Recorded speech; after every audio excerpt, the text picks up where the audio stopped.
Vamos esperar mais um pouquinho e a gente começa, tá? 5 minutinhos.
Olá, Priscila.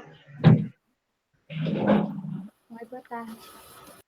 Boa tarde.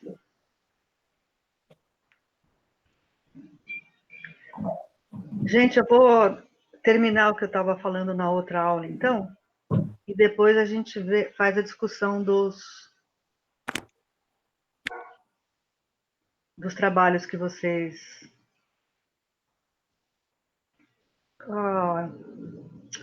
diagnóstico que vocês fizeram da obra, tá? O laudo. Tá bom? Ok. Então, vamos lá. Vou compartilhar. Opa, continuar.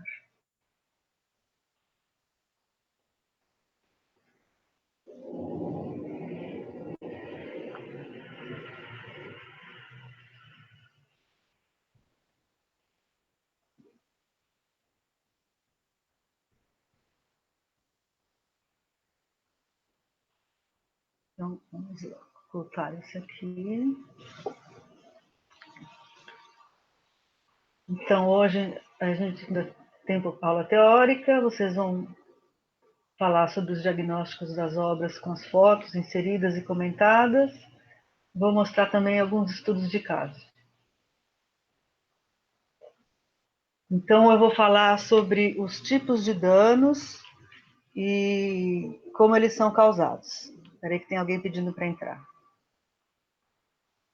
O ruim de não esperar é que a gente tem que ficar voltando. Pronto.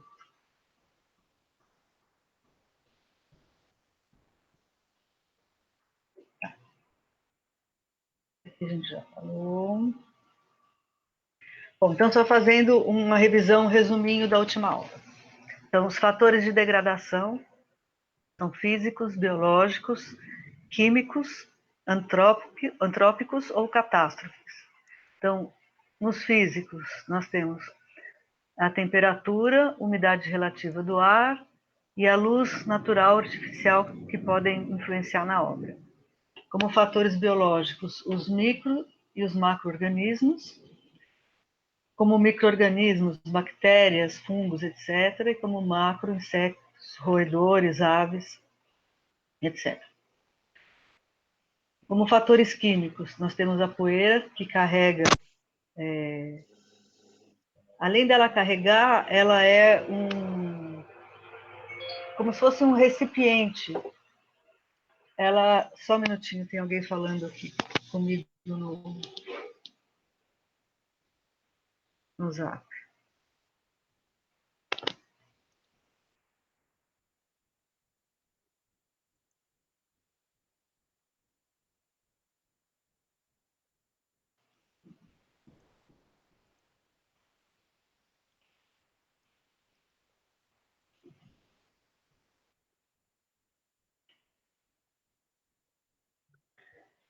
Então, a poeira, ela serve como assim, um receptáculo para outras substâncias que podem reagir com a obra e podem causar degradação. Também serve como receptáculo de umidade e como um substrato para os fungos, um lugar, não exatamente um substrato, mas um lugar onde eles possam se desenvolver e crescer. Ela tanto carrega os fungos, como ela acaba fixando, conforme carregou, ela acaba fixando os fungos na obra. Então, a poeira, os poluentes atmosféricos e contato com outros materiais com pH muito alto, muito baixo, normalmente muito baixo, que acabam desencadeando alguma reação pelo contato com a obra. Os fatores antrópicos podem incluir o manuseio incorreto da obra, o armazenamento também incorreto, a exposição incorreta e intervenções de restauração inadequadas. E as catástrofes, inundações, terremotos, furacões, incêndios, guerras, e também não está colocado aqui o vandalismo, que também está, acho que entraria na parte de cima, nos fatores antrópicos. Eu vou até acrescentar.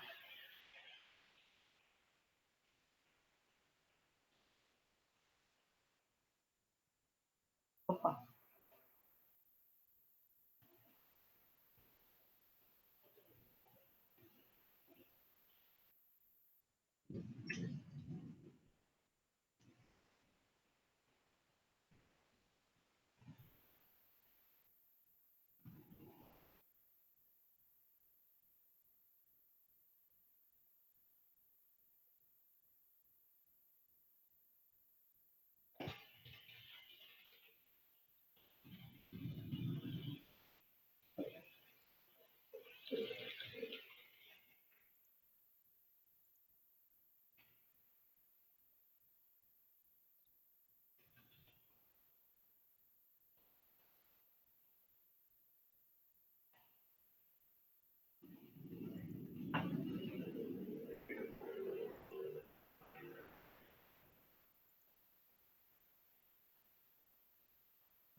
Estão vendo a tela cheia?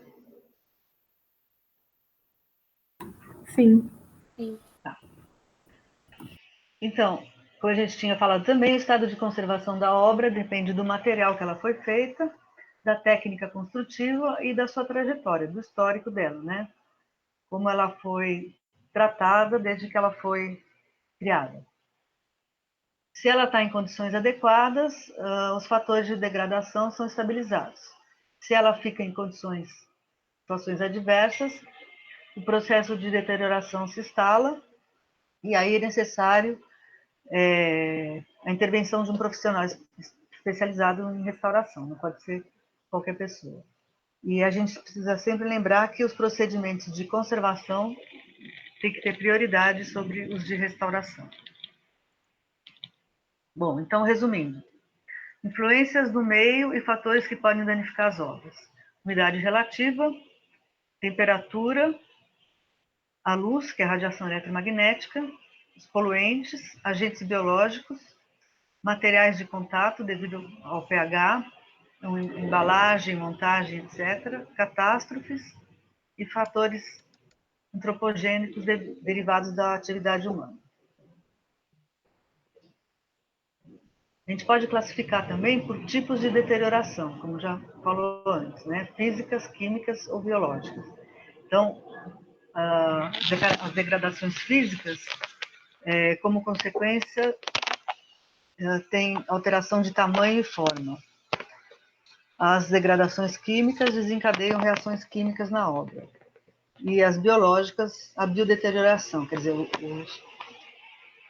os agentes biológicos usam a obra como substrato.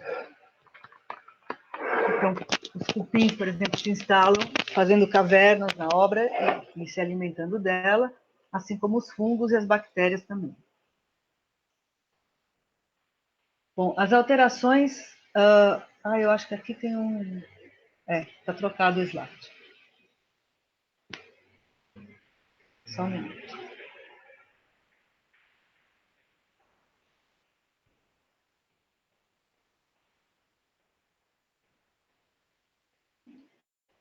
Outra forma de classificar os tipos de deterioração é em naturais, abióticas ou bióticas.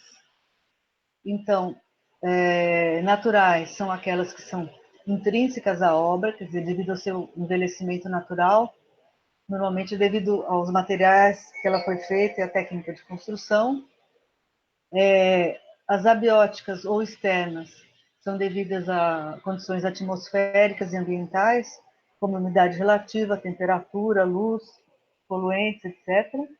E as bióticas, causadas por animais, os macro e micro-organismos, incluindo o homem, no manuseio e até com as más intervenções. Bom, alterações que podem acontecer em pintura sobre tela. A gente encontra alterações no chassi, no suporte, que é a tela, na base de preparação, na camada pictórica e na camada de proteção. As pinturas de cavalete são uma das tipologias mais sensíveis em termos de obra de arte. Por isso a gente encontra assim, poucos exemplares de pinturas das épocas mais antigas, por exemplo, do Egito, de Roma, porque é um material que se degrada muito fácil e ele só sobrevive assim, muitos anos se tiver em condições adequadas, em condições muito boas, condições de conservação, né? Citando Pablo de Céspedes, século XVII, nada abaixo do sol é durável nem permanente. Já achando vários erros aqui no...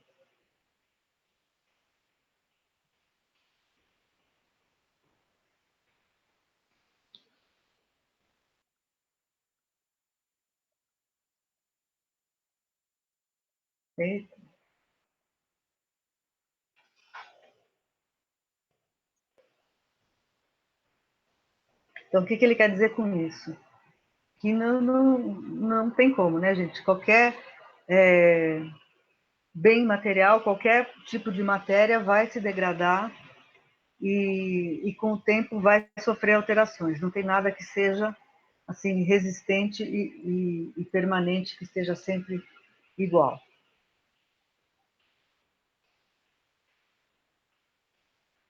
Bom, então na pintura sobre tela, nós já vimos também na outra aula, a gente tem essas camadas. O suporte, que nesse caso a própria tela, né? A imprimação ou base de preparação, está aqui. As camadas de tinta, aqui está uma só representada, mas normalmente são várias, uma sobre a outra. A gente pode ter a veladura ou não, aqui está velatura, mas é veladura ou não. A camada de proteção, que pode ser verniz ou cera, também pode existir ou não. E normalmente tem poluentes adsorvidos. Então nós vamos ver cada uma dessas camadas e ainda o chassi que suporta a obra. Então, existem alterações irrecuperáveis e alterações que são recuperáveis ou corrigidas. Então, quais são as irrecuperáveis?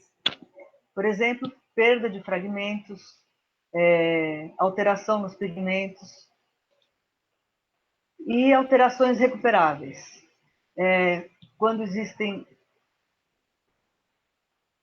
ampolas, embolsamentos, purulência, rasgos, etc., na camada pictórica. E a gente recupera essas alterações para poder conservar a obra por mais tempo e também para poder manter uma integridade da composição. Então, para manter uma leitura da obra. Porque, às vezes, se você tem, por exemplo, um retrato de um rosto e você tem uma lacuna muito grande, quando o espectador olha para a pintura, o olhar dele desvia para a lacuna, ele não vê a pintura do rosto como um todo. Ele desvia para o problema, desvia para a lacuna. Então, para recompor a composição de modo que que a leitura fique íntegra, como era antes, então muitas vezes é feita essa recomposição, essa recuperação ou correção de algum dano. Márcia, Oi. Quando tem o rasgo, não tem também essa perda de fragmentos? Tem também. Então, ele pode ser recuperável e também não recuperável, ou não? Geralmente, não, o rasgo geralmente ele é fechado. Eu tenho um caso interessante que eu vou até mostrar para vocês, de um rasgo que não vai ser fechado, mas ele vai ser estabilizado. Me lembrem depois de contar essa história, deixa eu até anotar aqui.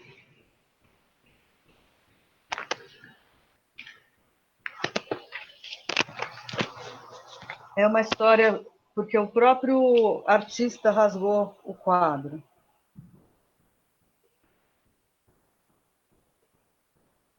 Só estou escrevendo aqui.